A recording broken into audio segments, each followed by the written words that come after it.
भला हुआ मेरी माला टूट गई, मैं राम भजन से छूटी। भला हुआ मेरी माला टूट गई, मैं राम भजन से छूटी। मेरे सिर से टली बला, भला हुआ मेरी माला टूट गई, मैं राम भजन से छूटी।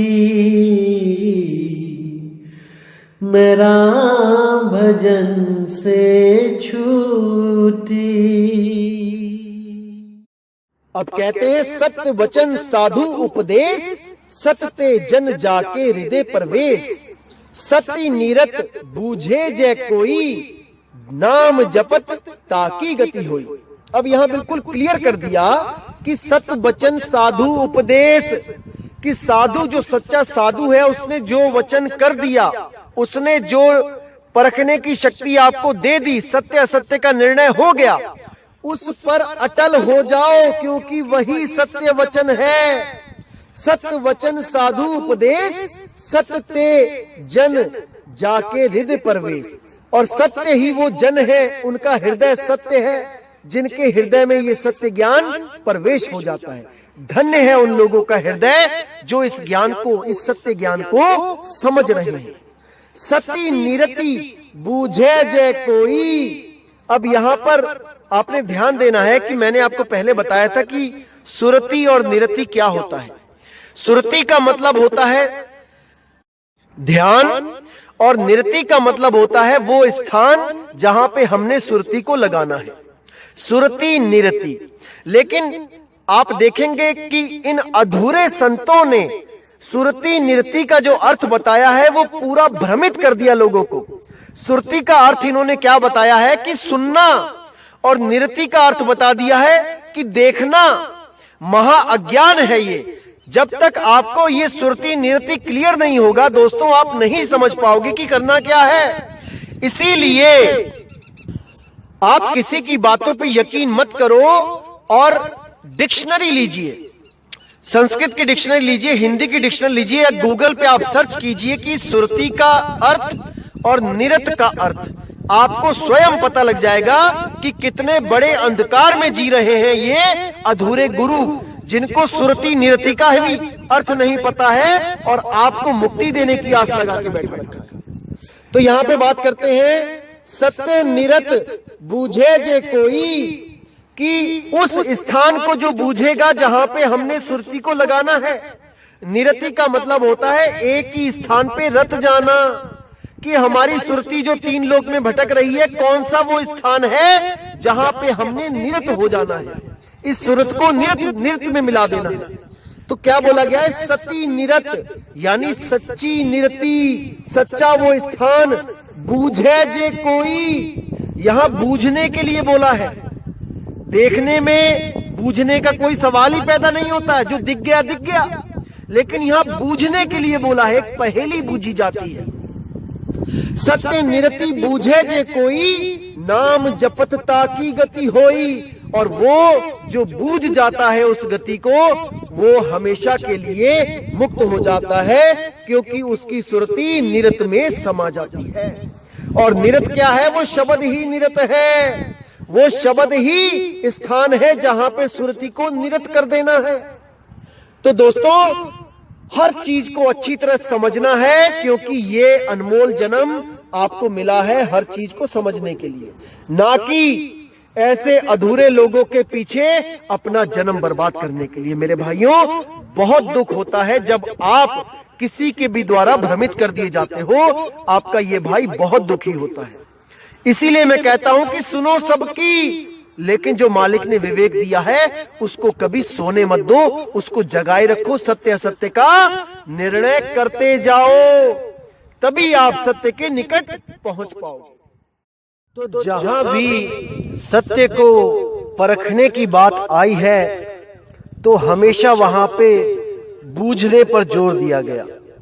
बूझना पड़ेगा सत्य, क्योंकि सत्य कोई मंत्र नहीं है कि सतनाम कोई मंत्र है, कोई 2 अक्षर का मंत्र है कि कोई 5 नाम का मंत्र है, नहीं। और कोई कहे कि श्वासों पे सतनाम जपा जाएगा, श्वास अंदर लिया सतनाम, श्वास बाहर छोड़ा सतगुरु सतनाम, सतगुरु सतनाम, ये महाअज्ञान है। और कोई कहे कि कान में फूंक मार के वो सतनाम दे दिया जाएगा, तो ये भी महाअज्ञान है, बिल्कुल महाअज्ञान है। इसको जब तक आप नहीं समझोगे, जब तक आप सत्य नाम को प्राप्त कर ही नहीं सकते। क्या बोला है कबीर साहब ने सत्य नाम के बारे में?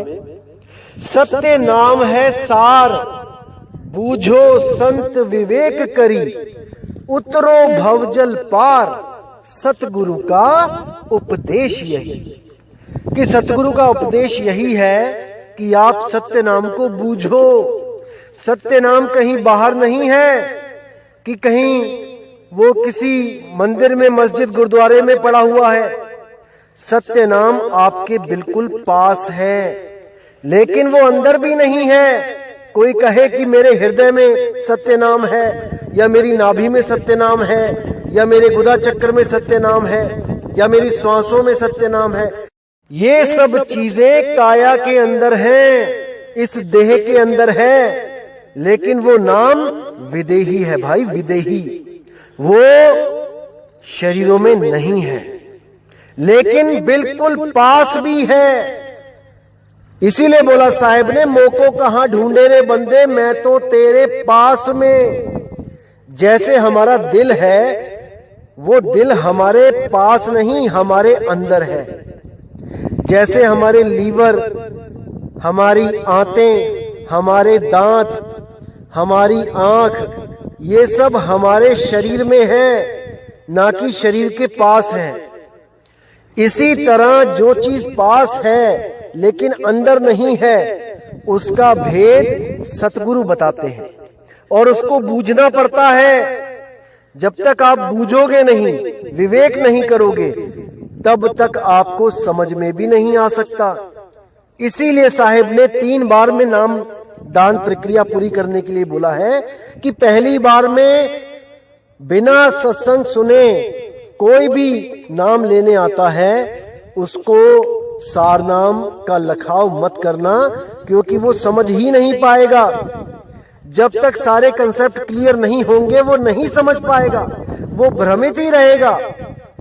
इसीलिए बोला, प्रथमे शिष्य होवन जो आई, ताको पान देव तुम भाई। उसको चरणामृत रूपी पान और उसको जो नामदान है वो बख्शो।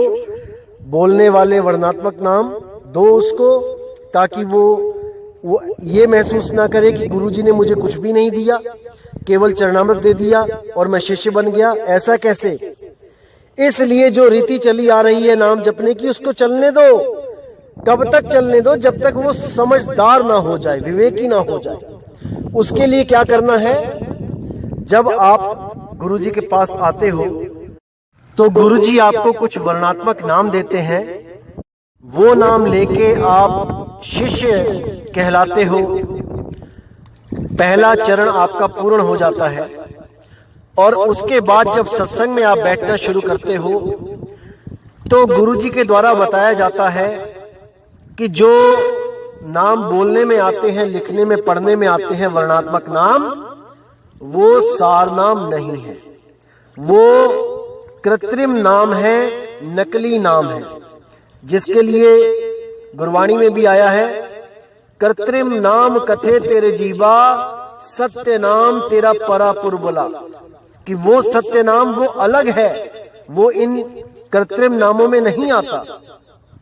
तो जब ये सत्संग सुन सुन के जब जीव जागृत हो जाता है, जब शिष्य समझ जाता है कि जो गुरुजी ने मुझे अभी नाम दिए हैं ये तो वर्णात्मक नाम है, वो असली सार नाम तो अभी लेना बाकी है। इतना ज्ञान हो जाने पर ही दूसरा चरण पूरा हो जाता है, जिसको हम सत्संग का चरण कहते हैं।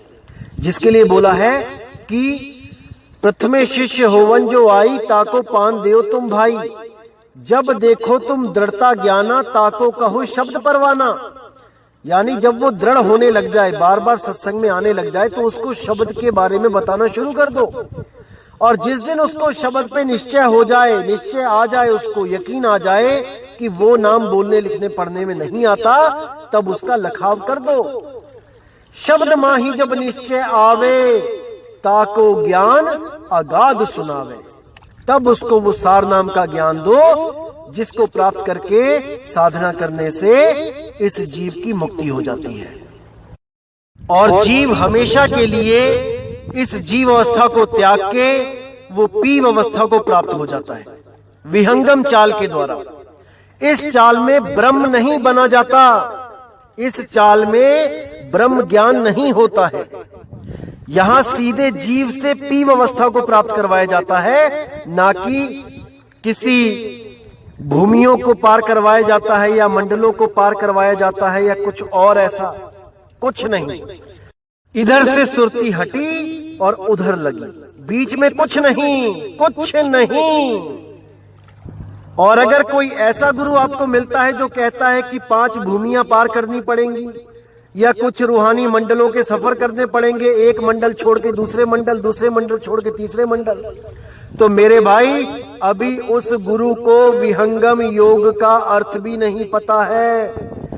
वो विहंगम का अर्थ भी नहीं जान पाया अभी तक। जिस दिन विहंगम का अर्थ जान जाएगा, अपनी सब अधूरी भक्तियों को छोड़कर इस विहंगम योग को अपना लेगा।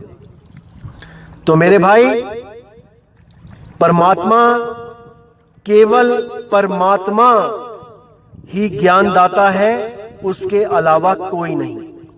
वो बंदी छोड़ ही ज्ञान का दान देता है और ज्ञान के द्वारा ही हमें पता लगता है कि हमने करना क्या है, हम इस दुनिया में आए क्यों हैं। अगर परमात्मा की दया हम पर ना हो तो हम सारी उम्र ये भी नहीं सोच पाते कि मैं यहां पैदा क्यों हुआ हूं, मेरे आने का मकसद क्या था। आज मैं हलवाई हूं, आज मैं डॉक्टर हूं, आज मैं इंजीनियर हूं, आज मैं कोई बढ़ई हूं, आज मैं कोई नाई हूं, तो क्या मेरे बिना ये काम नहीं चल रहा था दुनिया का कि मैं कोई डॉक्टर बन के आया इस दुनिया में। अगर मैं नहीं आता तो सारी दुनिया रोगों से मर जाती, बीमारियों से मर जाती। या मैं कोई नाई बन के इसलिए आया हूं कि अगर मैं ना आता इस दुनिया में तो लोगों के बाल इतने बढ़ जाते कि उनका जीना मुश्किल हो जाता। अरे नहीं भाई, मेरा इंसान जन्म लेने का एक ही मकसद है, भक्ति और मुक्ति। भक्ति भी कौन सी, काल निरंजन की या देवी देवताओं की या किसी पीर पैगंबर की नहीं, सत्य की भक्ति, सच्ची भक्ति। और सत्य की भक्ति केवल और केवल परमात्मा ही दान दे सकते हैं, किसी आदमी की हिम्मत नहीं जो हमें सत्य की भक्ति करवा सके। जो स्वयं 9 महीना उल्टा लटक के आ गया वो हमें सत्य भक्ति नहीं करवा सकता, अगर उसको परमात्मा ने भेद ना बताया हो तो। और अगर कोई मंद बुद्धि आदमी ये बोलने लग जाए कि मुझे स्वयं से ही आत्म ज्ञान हो गया है बिना गुरु के, तो मेरे भाई समझ जाना कि वो खुद तो भ्रमित है और आपको भी कर रहा है। ऐसा कदापि हो ही नहीं सकता, हो ही नहीं सकता। क्योंकि अगर आत्मा सबको ज्ञान देने लग जाए तो वो पक्षपात नहीं करेगा, वो सभी को देगा। वो ऐसा नहीं है कि किसी को उठा के एक आदमी को चुन लेगा नेता बनाने के लिए, नहीं। जैसे सूरज सबके लिए निकलता है वैसे ही आत्मा भी सबको शक्ति दे रही है। सब चल रहे हैं, फिर रहे हैं, खा रहे हैं, पी रहे हैं, सबके लिए वो एक समान है। और जब वो ज्ञान देगी तो यकीन मानना दोस्तों, वो सबको देगी। ऐसा नहीं हो सकता कि किसी एक को दे दे, ऐसा हो ही नहीं सकता।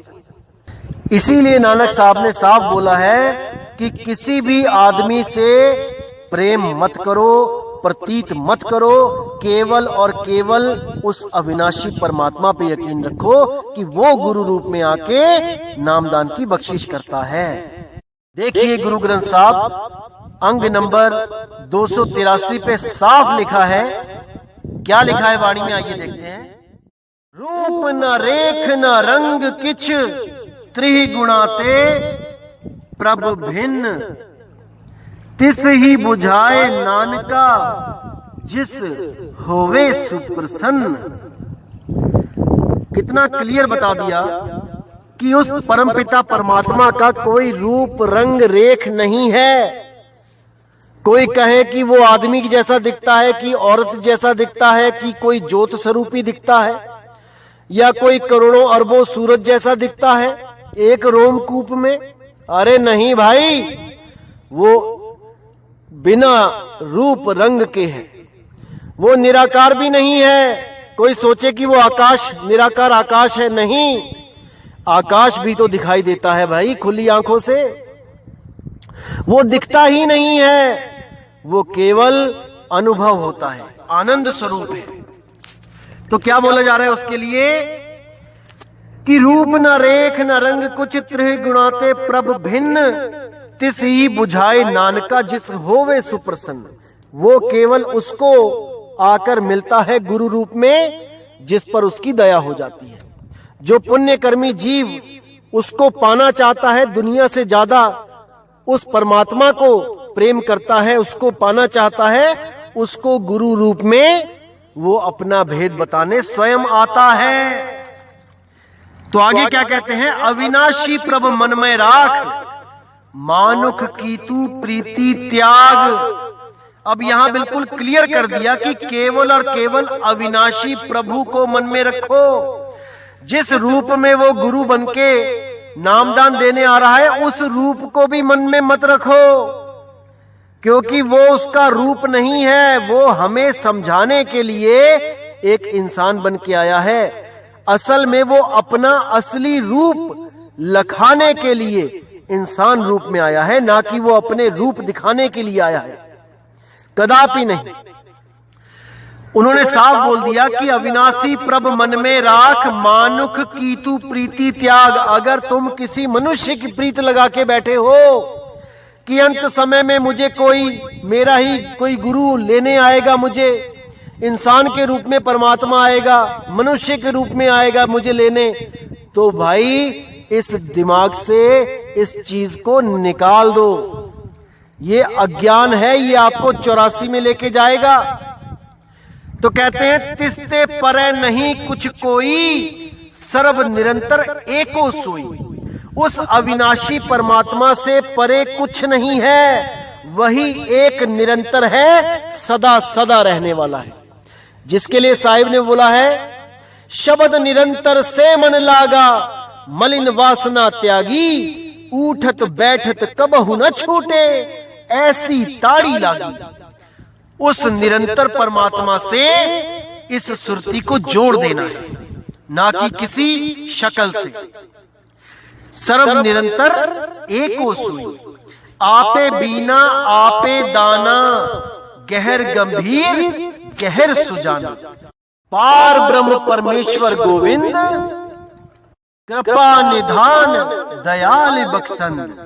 अब कितना क्लियर कर दिया यहां पर साहिब ने कि सब कुछ जानने वाला, सबको देखने वाला वो एक ही है, और वही दान देने वाला भी है। नामदान वही एक दे सकता है, ना कि कोई मनुष्य। परमात्मा का नाम केवल परमात्मा ही दान में दे सकता है। किसी मनुष्य की इतनी बिसात नहीं कि वो परमात्मा का नाम किसी को दे सके, क्योंकि वो खुद ही नहीं जानता, तभी तो गर्भ में उल्टा लटक के आया है। तो साहिब कहते हैं कि साहिब सबका बाप है, बेटा किसी का नहीं, और जो गर्भ से पैदा हुआ सो तो साहिब नहीं। जो माँ के गर्भ से आ गया वो जीव है भाई, वो साहिब नहीं है, वो परमात्मा नहीं है। इसको अच्छी तरह समझ लो आप लोग। जितने भी पंथ इन गुरुओं को परमात्मा मान के बैठे हैं, जो माँ के गर्भ से आए हैं, ये सब अधूरे पंथ हैं। और जिस दिन इनको पता लगेगा, पछतावे के अलावा इनके हाथ में कुछ नहीं बचेगा। साहिब कहते हैं, बंधे को बंधा मिला, छूटे कौन उपाय, और कर सेवा निर्बंध की, जो पल में लेत छुड़ाए। उस निर्बंध की सेवा करो भाई, जो बंधन में नहीं है। वो शब्द गुरु बंधन में नहीं है, वो देह में नहीं है, वो तुम्हें छुड़ा सकता है। अगर उसकी पूजा करोगे जो स्वयं देह में आया है, तो मेरे भाई भटकना के सिवा और कुछ नहीं हाथ लगेगा। तो मेरे भाइयों, मुझे पता है कि ये सूक्ष्म ज्ञान जल्दी समझ में नहीं आता है, लेकिन मुझे पूरा यकीन है कि परमपिता परमात्मा के घर में देर है, अंधेर नहीं। वो आपको जल्दी ही सद्बुद्धि बख्शेगा, विवेक शक्ति बख्शेगा कि आप हर चीज को समझने में कामयाब हो जाओ। उस दिन का मुझे इंतजार रहेगा। कुछ मेरे भाइयों का प्रश्न था कि जीव, शिव और पीव, ये तीनों जो अवस्थाएं हैं, क्या इसका जिक्र गुरु ग्रंथ साहब में भी आया है कहीं पर? तो दोस्तों, आपको बताना चाहूंगा कि कबीर साहब का और नानक साहब का ज्ञान कोई अलग ज्ञान नहीं है, दोनों का एक ही ज्ञान है, क्योंकि इनका रिश्ता ही गुरु और शिष्य का है, इसलिए ज्ञान भी इनका सेम है। तो देखिए, अंग नंबर 287 पर कितना क्लियर कर दिया है नानक साहिब ने। क्या कहते हैं? अपनी कृपा जिस आप करेई, नानक सो सेवक गुर की मत लेई। यानी जिस पे वो अपनी कृपा करता है, केवल वही उसको प्राप्त कर सकता है, उसके भेद को जान सकता है। नानक सो सेवक गुर की मति लेई, और वो सेवक अपनी मति से कुछ नहीं बोलता है, जो कुछ बोलता है गुरु की मत से बोलता है। 20 बिस्वे गुरु का मन माने, सो सेवक परमेश्वर की गति जाने। 20 बिस्वे यानी 100% गुरु का मन माने, यानी गुरु के मत को ही मानने वाला हो, बीच में अपनी खिचड़ी ना पकाए ज्ञान में। जो गुरु से ज्ञान मिला है, केवल वही सत्य ज्ञान आगे ट्रांसफर करे, बीच में अपना मत ना मिलाए। सो सेवक परमेश्वर की गति जाने, वो सेवक परमेश्वर की उस अवस्था को प्राप्त कर सकता है और दूसरों को भी उस अवस्था तक पहुंचा सकता है, जिसको शिव अवस्था से ऊपर की जो पीव अवस्था है, उसके बारे में जिक्र किया गया है। शिव अवस्था ब्रह्म अवस्था होती है, जीव अवस्था जैसे अभी हम शरीरों में हैं, ये जीव अवस्था होती है, और पीव अवस्था नी अक्षर पार ब्रह्म अवस्था होती है।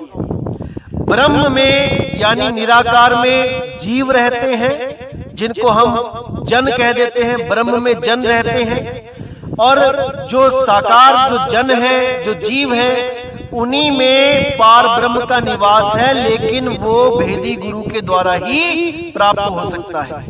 यानी ब्रह्म में जीव रहता है और जीव में पार ब्रह्म रहता है, लेकिन ये सुरती का खेल है। किसकी सुरती कहाँ लगा रहा है गुरु, ये इस पे डिपेंड करता है कि वो जीव से शिव अवस्था को प्राप्त होगा या जीव से सीधा पार ब्रह्म अवस्था यानी कि पीव अवस्था को प्राप्त करेगा।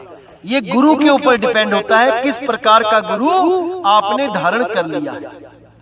तो कहते हैं, सो सतगुरु जिस हृदय हरि नाऊ, अनेक बार गुरु के बल जाऊं। वो सतगुरु जिसके हृदय में सत्य नाम बसता है, उस गुरु को बार बार बलि जाऊं, लाख बार बलि जाऊं, करोड़ बार बल जाऊं। सर्वनिधान जी का दाता, 8 पहर पार ब्रह्म रंगराता। वो सब जीवों का दाता है, वो सब जीवों को मुक्त कर सकता है, जो 8 पहर पार ब्रह्म के रंग में रंगा हुआ है। वो गुरु सबको मुक्ति दे सकता है। ब्रह्म मही जन, जन माही पार ब्रह्म, एक ही आप नहीं कुछ भरम। देखिए कितना क्लियर कर दिया यहाँ पर कि ब्रह्म मही जन, जन माही पार ब्रह्म, यानी कि जीव, शिव और पीव तीनों अवस्थाओं का जिक्र इसी एक लाइन में कर दिया गया है। एक ही आप नहीं कुछ भरम, यानी ये सुरती का खेल है। सुरती के द्वारा वो एक ही है, वही ब्रह्म को भी चला रहा है, वही जीव को भी चला रहा है, और वो स्वयं भी आप ही आप है। बस सुरती का खेल है कि ये सुरती कहां पे लगी है। सहस स्यानप लैया ना जाइए, नानक ऐसा गुरु वड भागी पाइए। यानी सहस सियाणपा होवे, लाख चतुराई होवे। जैसे ये स्वयंभू आत्मज्ञानी चतुराई दिखा रहे हैं लोगों को, ये वहां नहीं पहुंच सकते, वहां ये पहुंच ही नहीं सकते, क्योंकि जब तक वो खुद अपना रास्ता नहीं बताता आके गुरु के रूप में, जब तक वहां कोई नहीं पहुंच सकता। सहज सियानप लैया ना जाइए, नानक ऐसा गुरु वड भागी पाइए। ऐसा गुरु मिल जाए जो इस जीव शिव और पीव अवस्था में निर्णय कर दे, हमारी सुरती को पीव अवस्था का ज्ञान दे दे। ऐसे गुरु को नानक बलिहारी जाता है और सबको यही संदेश देता है कि ऐसा गुरु धारण करो जो ब्रह्म से परे पार ब्रह्म की अवस्था को प्राप्त करवा दे। तो दोस्तों, मेरी हर एक बात पर पूरा विचार करना है, पूरा विवेक करना है। ऐसे ही किसी की बातों को सत्य नहीं मान लेना है, पूरा मन में तोलना है, विवेक लगाना है, तब जाकर अपनी मोहर लगानी है कि मैं सत्य बोल रहा हूं कि नहीं। और इस अवस्था को प्राप्त करने वाले जो संत महात्मा है, वो एक पल में समझ सकते हैं कि ये ज्ञान सत्य है कि नहीं है। और अगर किसी के ज्ञान से ये ज्ञान मैच नहीं हो रहा है, तो मेरे भाई आपको अभी जरूरत है कि आप इस सत्य ज्ञान से अपने अपने ज्ञान को मैच करवा लो। विहंगम चाल को समझ लो। विहंगम चाल सीधे जीव से पीव अवस्था को प्राप्त करवाता है, सीधे जीव से पार ब्रह्म की गति को प्राप्त करवाता है, ना कि शिव अवस्था को ब्रह्म ज्ञान को प्राप्त करवाता है, ना कि किसी रूहानी मंडलों के चक्कर लगवाता है, ना ही किसी भूमियों के चक्कर में जीव को उलझाता है कि पहली भूमि पार होगी कि दूसरी भूमि पार होगी कि पांचवी भूमि के बाद हमें परमात्मा मिलेगा। ये सब भरम जाल है मेरे भाइयों, इसको तत्काल ही त्याग दो। विहंगम योग को जानो, विहंगम योग के नाम में मत उलझो कि किसी संस्था ने अपना नाम विहंगम योग रख दिया तो वो सच में ही विहंगम योग करवा रहा है।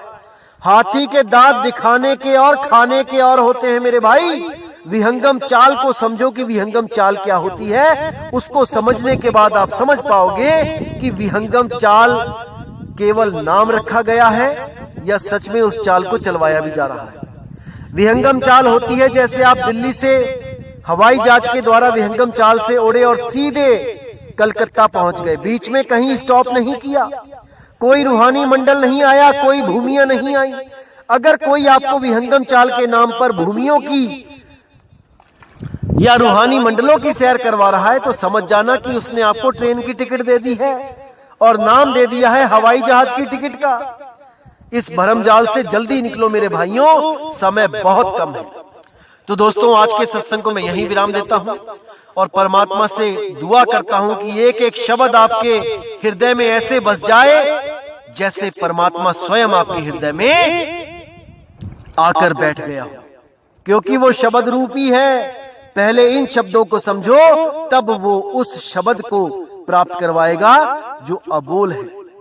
अकह नाम वो कहा ना जाई, अकह नाम गुरु कह कह समझाई। उस अकह नाम के बारे में गुरु कह कह के समझाता है कि वो अकह है।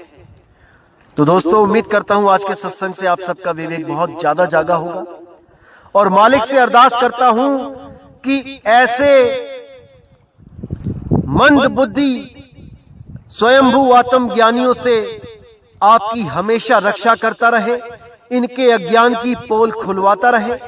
और ये ड्यूटी परमात्मा ने मुझे दी है, आप बिल्कुल फिक्र ना करें। जहां पर भी ये स्वयंभू आत्म ज्ञानी आपके सामने अज्ञान को परोसेंगे, ये दास उसी वक्त कटाक्ष करेगा उनके अज्ञान के मटके को।